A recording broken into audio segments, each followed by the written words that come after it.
রাধে রাধে। তো আজ হচ্ছে জন্মাষ্টমী, তো জন্মাষ্টমী উপলক্ষে আমি কিছু জিনিস বানাবো, সেটা হচ্ছে শ্রীকৃষ্ণের প্রিয় রাধারানীর নামের মালা বানাবো। তো চলো তোমাদের সাথে শেয়ার করি।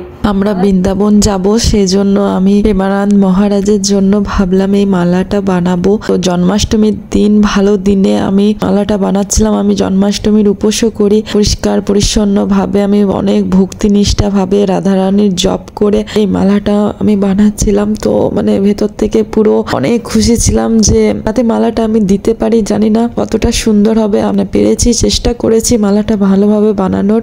জানি না মহারাজজি নেবেন কিনা, তো চলো সেটা তো বৃন্দাবন গিয়েই দেখা হবে, দেখতে পাবো যে নিচ্ছে কিনা। তো চলো ফাইনালি তোমাদেরকে মালাটা দেখাই। আমি তো বলতে বলতেই এখন কেঁদে ফেলছি যে বৃন্দাবন যাবো, মহারাজজিকে দেখবো, এটাই অনেক। আর আমার হাতে যদি মালাটা নিয়ে নেয় তাহলে তো আমি ধন্য হয়ে যাব। আমার ওই ফিলিংস আমি বলে বোঝাতে পারবো না তোমাদেরকে।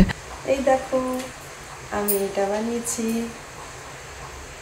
আমি মালাটা অনেক অনেক অনেক ভক্তি সহকারে বানিয়েছি। মহারাজজি যদি নেন আমি ধন্য হয়ে যাব, আমার জীবনটা ধন্য হয়ে যাবে।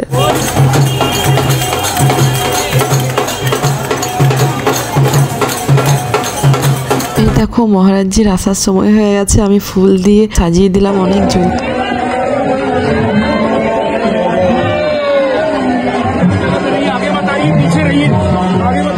मैं जब भी गिरा गिरने ना दिया, तेरे साथ नहीं कान्हा सब कुछ दिया।